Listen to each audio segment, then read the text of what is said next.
Hi, my name is Jimmy Williams with NFL Draft Diamonds. And to have another diamond in the rough for you guys to meet today, his name is Stephane Zabie. He's an offensive lineman and out of southeastern Oklahoma State. Tackle out there for those guys. So, how you doing, sir? I'm doing good. Good. How about you? Doing well. Stefan, you got a good story to share, and just on the surface, we have a guy here with great quality size and good overall experience and looking good these days, man. You know, trying to get through this whole process of hopefully getting your opportunity to play in the pros here soon. So, Yes, Stefan, sir. start us Yes, out from sir. the beginning, man. Tell us where you're from and start walking through a little bit. Well, I'm from Austin, Texas. Um, yeah, out of high school, I was a top recruit. Ended up going to UCLA for a little bit. Wasn't there for much long. I had to move on from there because of so much maturity issues. Um, and yeah, then I made my ways through JUCO, Division II, and finally I found a home at Southeastern.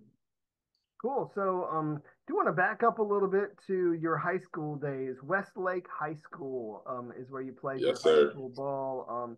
I found out that you played with Sam Ellinger, which I Yes, think sir. that's Go kind of cool. Chaps. What was it like to play ball with him, man? I mean, at the time, he was a freak, like a freak athlete. He honestly did everything for us. Ran the ball, threw the ball, whatever you wanted, he did it. He was a great teammate, man. Great teammate, great friend. It was fun. We were able to go to the state championship game our junior year, which was it was really exciting, really eye opening too. Because it was big time ball in Texas. Well, I mean, football is kind of a religion in Texas. So, I mean, Oh, when for you're able sure, to, for make sure, it far, make it to the States, I mean, you got eyes on you very early on. So, for um, sure, for sure. so, how long have you played football, if you don't mind sharing? So honestly, my junior year was my first year playing actual football. Okay. Did you play any Yes. other sports growing up? Yeah, yeah. So I was a big basketball guy, and I played a little bit of soccer, but basketball and soccer was kind of my first sports. So, did you play competitively, like in high school or something, or I, you made it? I I did for a little bit until my family, my coaches, and I decided that it's probably best for me to just focus on football, not risk injuries on the court, and yeah, so I just stuck to football from there. Well, I mean, it kind of comes, with the, you know, I guess the general body makeup too. I mean, of guys more or less your size. I mean, it's like, hey, he's 300 pounds. I mean, he's an offensive lineman, damn it. So, Yeah, yeah, you yeah. don't Seriously. necessarily want him running on the court and injuring his ankles or something. Yeah, You want him up exactly, there, slamming exactly, guys to the ground. So, that's kind of, exactly, that's kind exactly. of how that went. But again, top recruit coming out of high school. I mean, again, when you're playing alongside the likes of Sam Ellinger, that's you're going to get looks at the next level. So very high recruit. Going to UCLA of all places, which like you said, really didn't work out first go around. But I mean, obviously from there, went to some JUCOs, tried to get your good foundation there, view with some academics, and then eventually went to Texas A&M Commerce, and then ultimately to Southeastern. So I do want to chit chat briefly about this journey because it's actually fairly common for guys to go the JUCO route, but it is a bit of a grind. Let's be real. Oh, So for sure, talk about most that JUCO definitely. grind and really you know how you got this you know good sense of foundation over the course of time. Um, oh man. Honestly, man, like you said, the JUCO grind is tough, man. Uh, it's actually gonna permit you to really dig deep, very deep. And some guys, come out of those situations as as better athletes, as better humans, as better players, and some don't. I was fortunate enough to come out of those situations as I'll say as a better player and as a better man. It was yeah, I had a lot of growing up to do, and it kind of opened my eyes. So I'm definitely grateful for the experience, but it's it's not an easy one. I mean, that's kind of what I get from a lot of people that end up going that route. The other of which is that it does test whether or not you truly love the game. Oh So yeah, oh I guess yeah, I guess the question now is, oh yeah. what is it about the game that you love so much? Um, Man, I think the number one thing is I'm a competitor. You know, I think I'm very competitive, and you know, football is something I've been doing for quite some time now. So I want to be the best at it. I don't and don't get me wrong. I love when other dudes do great, when other players showcase their abilities and go far. But um, at the end of the day, I want to be the best, and that's I think that's probably the not even probably I think that's the main reason why I love the sport and I play the sport still.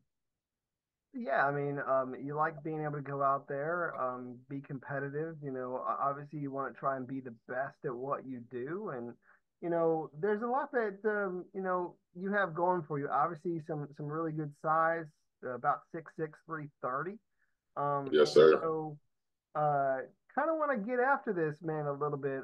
What does that mean? Where are you playing out there on the offensive line? How do you see yourself projecting to the next level? Um, Obviously, you always hear things about the NFL like, oh man, you play wherever they put you, and stuff Sure. like that, and which I'm fine with. But I would say, I mean, my goal is to play offensive tackle in the NFL.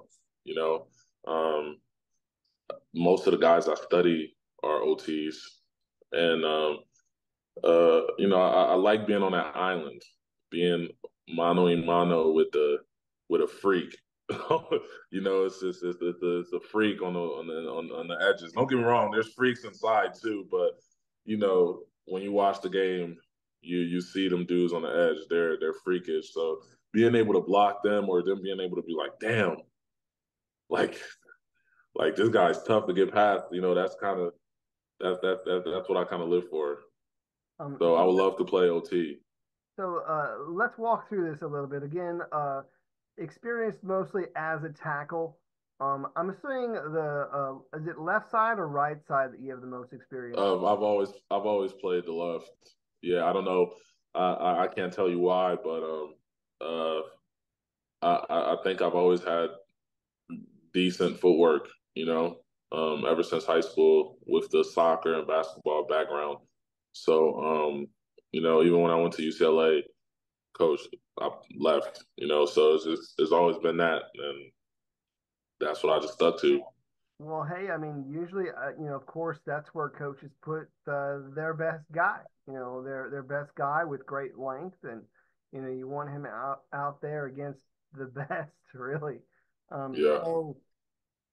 Again, being a part of a few different offenses.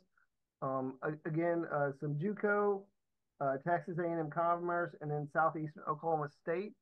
Talk a little bit about the differences in offenses that you've been a part of. Man, honestly, I would say that most of the offenses that I've been in have been quite similar. You know, even going back to high school when I played with Sam Ellinger, he was a dual threat quarterback, but he was a good pocket. He had a good pocket presence. Mhm. So I've always had a quarterback that was athletic, that could run a little bit, that could throw. And we'll kind of have like kind of pro style offenses. Um, I would say sometimes, well, at Westlake it was more 60-40, 60 pass, 40 run. But, with Sam, he would run a little bit more. So you could say it was 50-50. And in JUCO, at Trinity Valley in Athens, we had good sets of quarterbacks that could also do the same thing.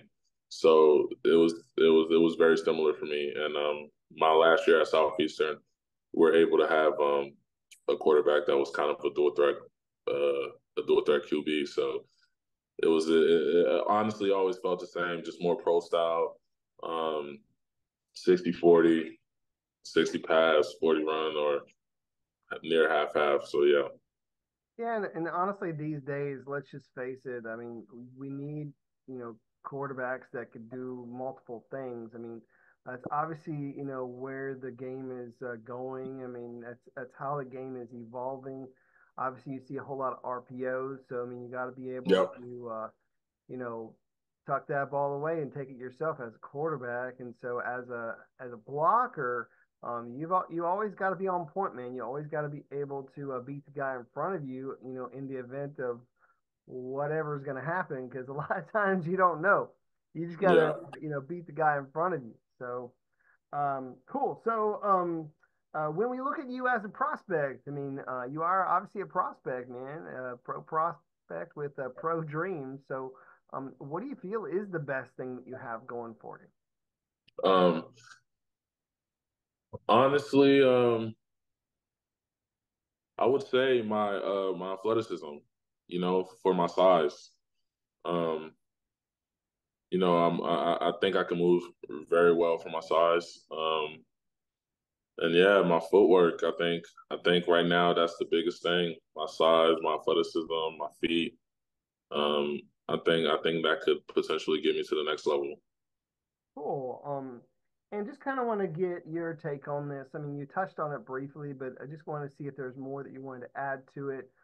Stephane, I know you've grown a lot over the years, but what's the biggest difference, now versus you, coming out of high school for the first time? I mean, obviously you've been removed from high school for quite some time, but Yep. what's the biggest difference? The grind, the work I put in.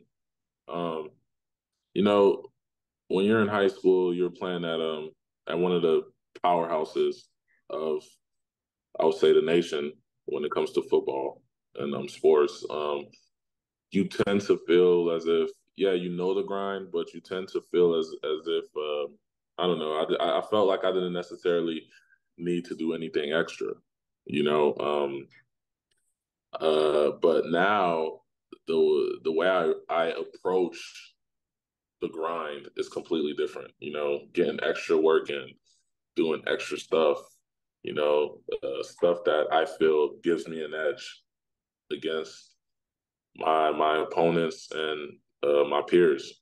Stuff like that. So just like yoga, Pilates, getting extra lifts, and um, so getting extra cardio in, whatever it is. Obviously, the diet is a huge thing. My diet coming out of high school probably wasn't the best. I was just, I was I gifted don't with think I don't genetics. think any of us had the greatest diet coming out of high Yeah, school. exactly. And Um, just learning those things, and learning those things, and putting being a pro. I think that's the best way to put it. Being an actual pro. I would say that's the biggest difference for me. Yeah, I mean, I think oftentimes in a high school you can get away with certain things. You're the biggest guy out there, you're the strongest guy out there, Yeah. and you're able to sort of work with that.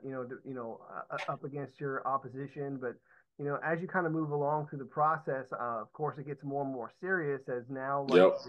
you're trying to make this into a job yourself. So you do need to approach it with a very professional mindset, and you need to have that discipline to be able to get up each and every day because you want Yeah. it to be That's the fun. hardest part. That's Yeah. that's the whole thing. So It's the hardest part, and honestly, the recovery.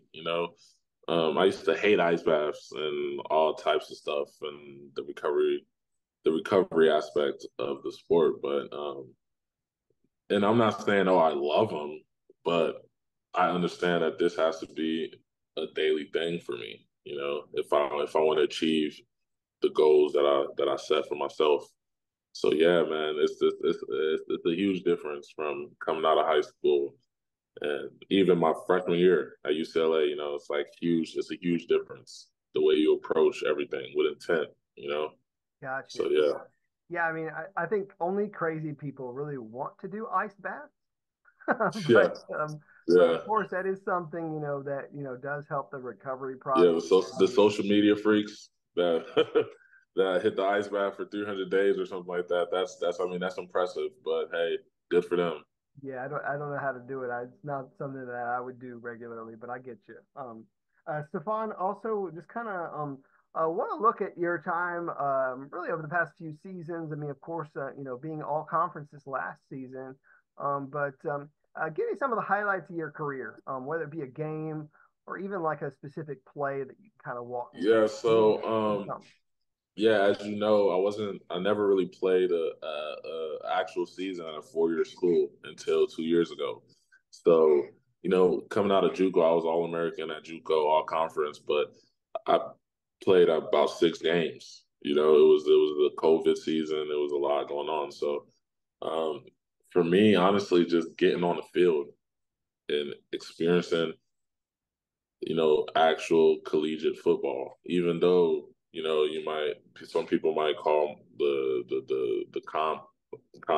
competition I was going against, I won't say weak, but they might say, oh, it's not the SEC or it's not this, but still being able to get that experience was, I mean, I think that was the highlight of my career or the last 2 years, just being on the field, getting on there and actually playing a full game and then and the full season, understanding the grind of it, not missing any games. I was fortunate enough to not miss any games, so I would say that was my highlight of my career, my availability, and being able to be available when my coaches needed me, and yeah, and just going out there and playing Gotcha. ball.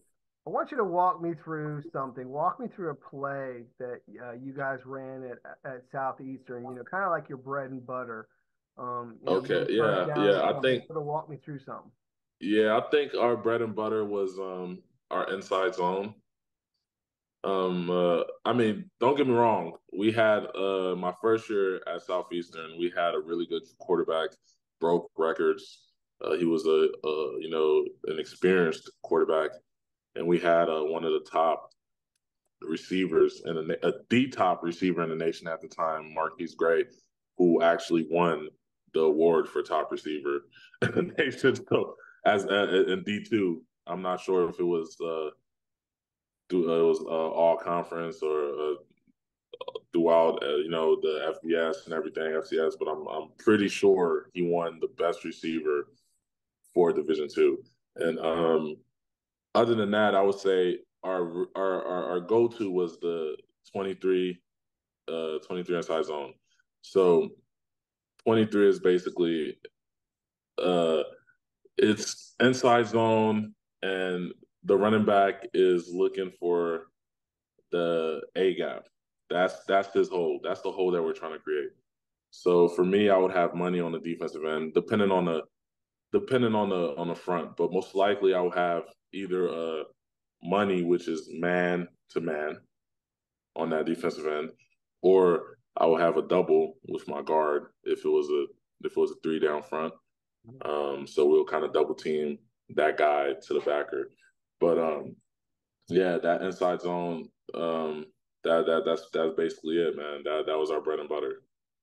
Cool. So, I mean, obviously you were part of that for past couple seasons and uh, finished up your time there at Southeastern Oklahoma. And then, of course, had an opportunity to participate in the College Gridiron Showcase. So, walk me through your experience there. Give me some of the highlights that you were able to experience. Um, well, honestly, it was a great experience. Hats off to those guys that set it up.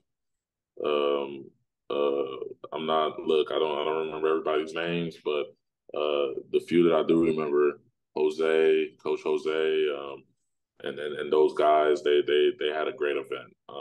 It was a lot of scouts there, a lot of players from all over the country, all different levels.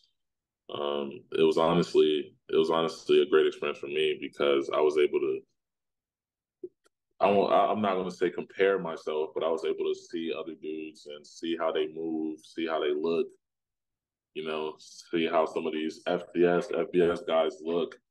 And I think I had a pretty solid weekend. From what I recall, I didn't give up any sacks.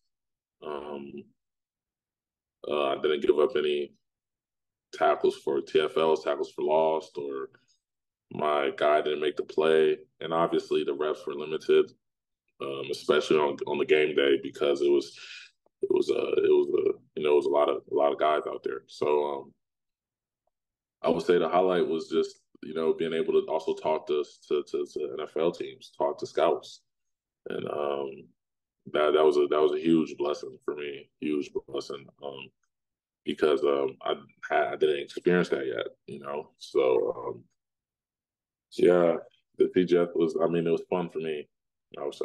Yeah, so I mean, obviously, initially very, high recruit, who was going to be at the FBS level, which, obviously during the CGS you were able to match up against all of these different levels of talent, even some of the FBS guys.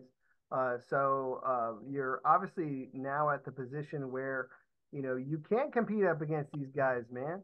Obviously, you have some pro teams that are interested, so. Definitely feels nice to Yeah. be in the position that you're in where you're able to sit down with some scouts. Give me a ballpark, man. How many guys you talk to? You remember any teams or something? I think about it wasn't a crazy amount, but I think it was about 8 teams I talked to.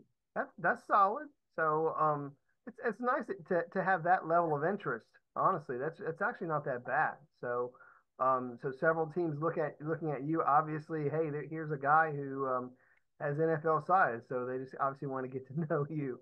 So I hope so, yeah. um, cool. So Stephane, what are you up to now, man? You training? You at a facility? How are things Yeah, yeah. rolling right now?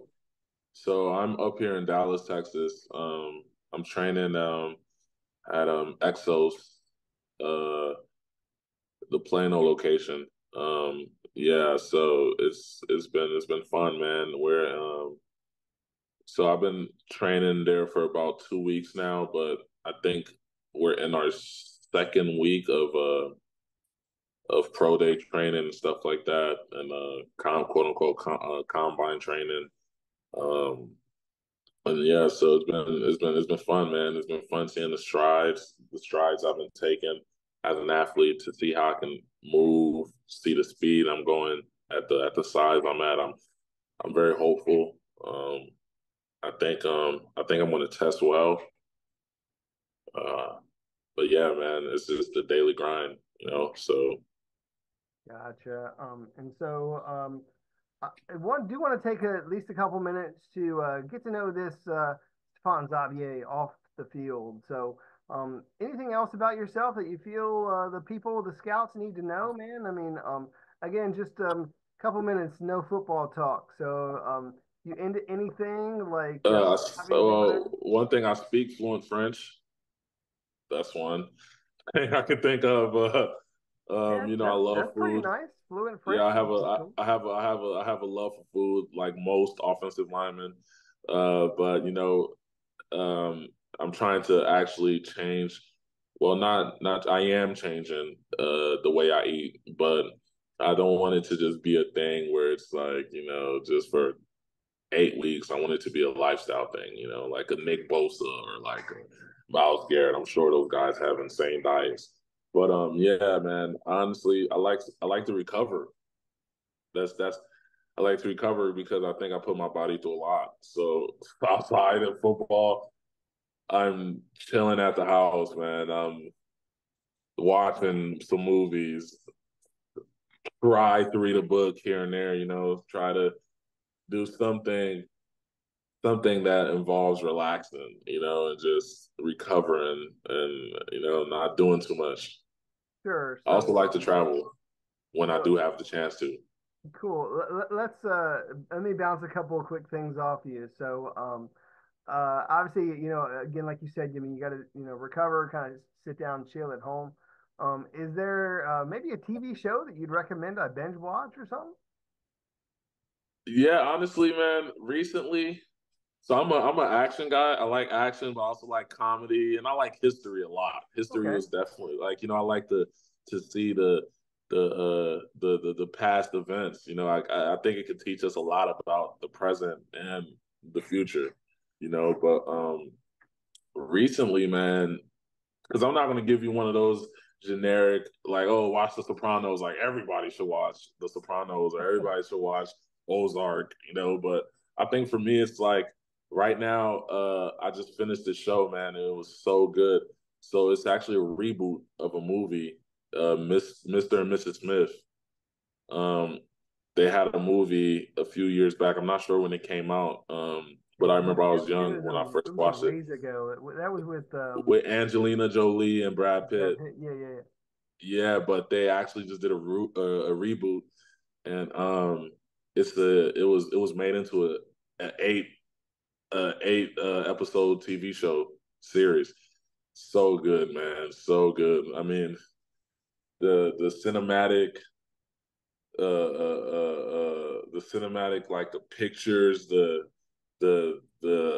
places that they were filming. I mean, it was beautiful. Like Italy, the Swiss Alps. Like it was really nice, man. And it had a good storyline. I'll say it had a really good storyline. Cool. Sounds as if maybe those are some places that maybe down the road, I mean, you'd love to visit and things like Oh man, that shit. That's excuse my language, but that motivates me a that. lot. That motivates me a lot for sure.